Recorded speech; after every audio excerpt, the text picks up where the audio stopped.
So let's start with business letters. So now the topic is business letters.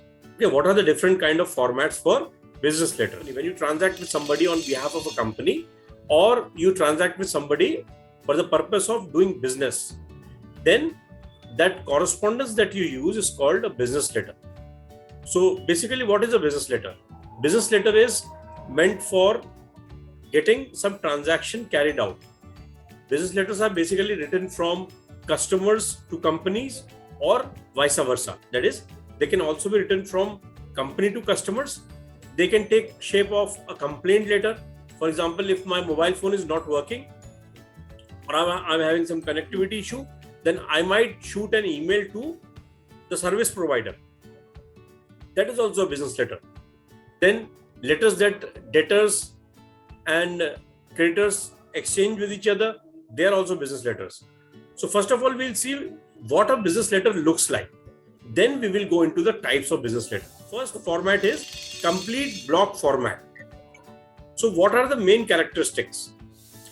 So the main characteristics of a business letter are, first, it is all left aligned. Letter writing में जो American format है उसमें सारी चीजें left align रहती है. ठीक है, पंक्चुएशन मार्क्स क्या होते हैं, डबल इन्वर्टेड कॉमास वगैरह वो कहीं यूज नहीं करते, या फिर फुल स्टॉप कॉमा ये कहीं यूज नहीं करते. Leave one line between two paragraphs, दो पैराग्राफ के बीच में एक लाइन छोड़ते हैं. तो ये तीन सिर्फ बेसिक प्रिंसिपल्स है. First, left align, no punctuation mark except in body, and leave one line between two paragraphs. तो ये कैसा दिखता है? ये ऐसा दिखता है. ये देखो, this is a standard business letter format. Generally a business letter is written on a letterhead. एक कंपनी है टाटा, टाटा से आपको एक लेटर आए तो उसके ऊपर टाटा का मोनोग्राम बना होगा, टाटा का एड्रेस लिखा होगा, email ID, phone number, fax number सब लिखा होगा. अब अगर ये बिजनेस कॉरेस्पॉन्डेंस किसी लेटर हेड पे लिखी जाए तो भेजने वाले का जो नाम पता है ऑलरेडी स्टेशनरी पे प्रिंटेड होगा. उसी प्रिंटेड फॉर्मेट को कहते हैं लेटर हेड. तो लेटर हेड यूज करेंगे. तो भेजने वाले का पता ऊपर लिखा है, यानी कि सेंडर्स नेम एंड एड्रेस. उसके बाद डेट लिखी है, और हर एक चीज के पीछे मतलब बीच में एक सिंगल स्पेस, सिंगल लाइन का गैप है. तो डेट के पहले भी गैप है, डेट के बाद भी गैप है. सबसे पहले हो गया सेंडर्स नेम एंड एड्रेस, उसके बाद हो गया date, receiver's name and address, greetings.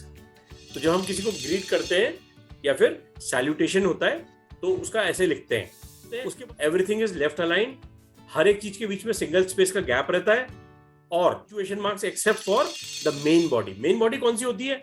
ये वाली, आई एम हैप्पी से लेकर लास्ट तक consideration. Closing remarks, closing remarks क्या है? I am available for interview वगैरह. और फिर उसके बाद भेजने वाले का नाम पता. और अगर कुछ इनक्लोजर है, ईएनसी का मतलब क्या होता है? एनक्लोजर, कि अगर मैं अपने लेटर के साथ कुछ एनक्लोज कर रहा हूं तो उसको भी लिख देता हूं.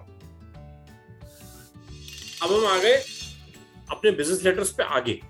सबसे पहले हमने देख लिया फॉर्मेट, अब हम उसके बारे में और टाइप्स में पता करेंगे. इंपॉर्टेंट बिजनेस लेटर टाइप्स क्या क्या है?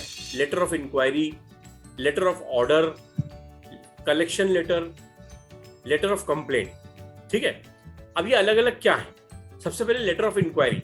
अब जैसे फॉर एग्जांपल मैं एक कॉलेज हूं, मुझे चाहिए 100 कंप्यूटर्स. मुझे पता चला कि 3 अच्छे सप्लायर हैं जो कि कंप्यूटर मैन्युफैक्चरर हैं जो सप्लाई करते हैं. तो मैं लिखूंगा उनको और पूछूंगा कि मुझे 100 कंप्यूटर्स चाहिए. आप मुझे बताइए कि एक आपके कंप्यूटर की एक की कॉस्ट कितनी रहेगी अगर मैं 100 खरीदता हूं तो. दूसरा, जो टोटल कॉस्ट है वो मुझे कैसे देनी है? एडवांस पेमेंट करना पड़ेगा या फिर कंप्यूटर आप भेज दोगे उसके बाद करूंगा? तीसरा, आप वारंटी गारंटी क्या दोगे? चौथा, आपके टर्म्स एंड कंडीशन क्या रहेंगे सर्विस वगैरह के, अगर कुछ खराब हो जाता है तो. ये कोई ऐसा लेटर जब मैं बना के उन 3-4 सप्लायर्स को भेजता हूं तो उसे कहते हैं हम लेटर ऑफ इंक्वायरी. तो इतनी बड़ी बल्क परचेस करने से पहले जो एक बिजनेस एस्टैब्लिशमेंट, क्योंकि कॉलेज भी एक बिजनेस एस्टैब्लिशमेंट हो गया ना, वो अपनी इंक्वायरी भेजता है सप्लायर के लिए तो उसे कहते हैं लेटर ऑफ इंक्वायरी. जब मैं एज ए कंप्यूटर मैन्युफैक्चरर के पास एक लेटर आता है जिसे मैं कहता हूं इंक्वायरी लेटर, तो मैं जो उसका रिप्लाई करता हूं ना तो उसे कहते हैं रिप्लाई ऑफ इंक्वायरी लेटर, कि अब मैं रिप्लाई में क्या करूंगा, मैं बोलूंगा okay we are very glad to inform you the following rates for the computer. उसको बताऊंगा कि एक कंप्यूटर कितने का लगेगा, 100 इतने के हो जाएंगे। साथ में मैं terms on condition, I want 50% advance payment, 50% जब मैं सारे कंप्यूटर इंस्टॉल कर दूंगा तब दे देना। तीसरा, कंप्यूटर पे 1 साल की वारंटी रहेगी। चौथा, अगर 1 साल में कुछ गड़बड़ होगी तो हम कंपनी से ठीक करवा के आपको देंगे एट नो एक्स्ट्रा कॉस्ट। और पांचवा, कि ये जो रेट है, इस रेट के अंदर हम आपको कंप्यूटर पूरे चालू करके देंगे, आपके ही प्रेमाइसिस पे लगा के देंगे, ट्रांसपोर्टेशन कॉस्ट इसमें और टैक्सेस वगैरह सब इंक्लूडेड है। तो ऐसा जब रिप्लाई भेजता हूं मैं किसी कस्टमर को, तो उसे कहते हैं रिप्लाई लेटर टू इंक्वायरी। अब जब उसी कॉलेज के पास इन 3-4 सप्लायर से रिप्लाई लेटर पहुंचते हैं और हर एक सप्लायर अपना रेट कोड करता है, तो उस 4 में से किसी एक बंदे पे ऑर्डर प्लेस किया जाएगा 100 कंप्यूटर का। ऑर्डर प्लेस करेंगे जिस मैन्युफैक्चरर पे, तो तब हम कौन सा लेटर लिखेंगे, ऑर्डर लेटर।